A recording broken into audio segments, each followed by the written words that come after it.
চারটি অবস্থায় ফরজে আইন হয়ে যাবে, খেয়াল করেন, এটা জানা প্রত্যেকের জন্য ফরজে আইন। 1 নম্বর,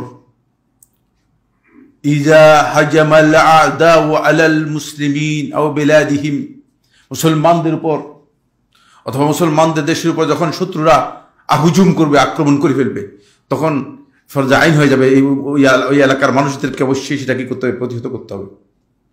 এটাকে জিহাদে দিফাই বলা হয়ে থাকে, অপরিহার্য ফরজে আইন। তখন কেউ বসে থাকতে পারবে না। তখন যদি জিহাদ না করে থাকে তারা গুনাহগার হবে। তখন হয়তো জিহাদ অথবা কি শাহাদাত, এটা হচ্ছে বিধান ইসলামের। আপনি ইসলামের মানে শুধু রসগোল্লা দিক কোনটা আছে এটা বাছাই বাছাই করে খেললে চলবে না। 2 নম্বর হচ্ছে ইজাস্তানফারাল ইমাম, যখন শাসক নাফির করবে, উনফুরু খিফাফান ওয়া সিকারা, বেড়ে যাও, তোমাদের সবাই বেরোতে হবে। যখন ইমামের পক্ষ থেকে নির্দেশ আসবে, শাসকের পক্ষ থেকে নির্দেশ আসবে, বেড়ে যাও তোমরা সবাই, তখন ফরজে আইন হয়ে যাবে। তখন আর কেউ কথা বলবে, ভাই আমার একটু সাইড করে দিতাম, আমি একটু অসুস্থ আছি বললেও সে ব্যক্তি গুনাহগার হবে। সেই ব্যক্তি ইসলামী সমাজ থেকে তাকে কি করতে হবে? বর্জন করতে হবে, বয়কট করতে হবে। এরকম ঘটনা ঘটেছে তাবুকের যুদ্ধে। 3 জন সাহাবী কি করেছেন? অলসতা করে যান নাই। হেলাল ইবনে উমাইয়া, তারপরে মুরারা ইবনে রাবিয়া, তারপরে কাব ইবনে মালিক।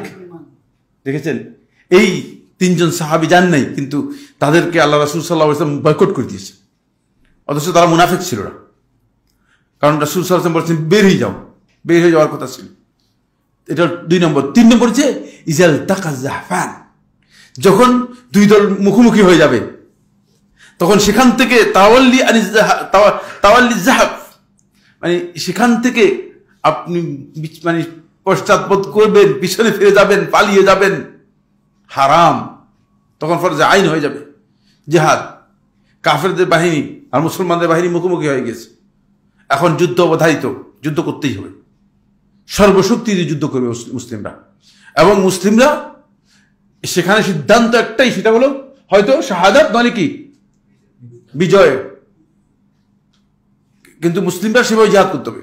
4র্থ হচ্ছে ইজা দাআতিল হাজাতু ইলা মুসাআদাতিল মুসলিমিন, যদি মুসলমানদের সাহায্য করার প্রয়োজন হয়, একটা মুসলিম অঞ্চলের মধ্যে তাদের সামর্থ্য নেই, তারা পারতেছে না, এখন মুসলমানদেরকে বলছে আমাদেরকে সাহায্য করো। যেমন বর্তমান যে ফিলিস্তিন, এই ফিলিস্তিনের মুসলমানদেরকে জিহাদ এবং সাহায্য করা ফরজে আইন আমাদের উপর।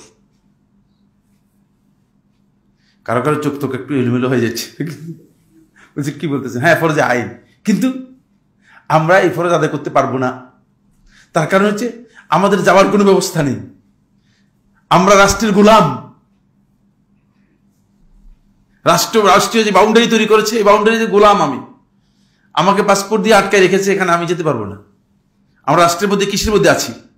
আরেকটা জেলখানার মধ্যে আছি, রাষ্ট্রের জেলখানার মধ্যে আমরা আছি। এই জন্য এর সকল দায়িত্ব রাষ্ট্র সরকারকে বহন করতে হবে, এবং সরকার যারা রয়েছে তারা হয়তো তারা ব্যবস্থা করবে, অন্যথায় তারা আমাদেরকে যাওয়ার জন্য ব্যবস্থা করে দিতে হবে। অন্যথায় তারা এই হারাম কাজের জন্য গুনাহগার হবে। আমরা এই গুনাহ থেকে বেঁচে যাচ্ছি শুধুমাত্র এই কারণে, যেহেতু রাষ্ট্র আমাদেরকে গোলাম হিসেবে আটকে রেখেছে। আমরা রাষ্ট্রের এই পাসপোর্টের কারণে আটকে গেছি, আমরা যেতে পারবো না, আমাদের যাওয়ার কোনো সক্ষমতা নেই। আপনি বের হতে পারবেন না, আপনি যেদিক দিয়ে বেরোন গুলি করে বেরিয়ে ফেলবে। ইন্ডিয়ার দিকে গেলে তো গুলি নিশ্চিত, আপনার বঙ্গোপসাগরের দিকে যদি যান তাহলে সমুদ্রের মধ্যে মৃত্যু নিশ্চিত। তারা কোন দিকে যাবেন? আর তো যাওয়ার জায়গায় নেই আপনার, সুতরাং আপনার আর কোনো ব্যবস্থা নেই।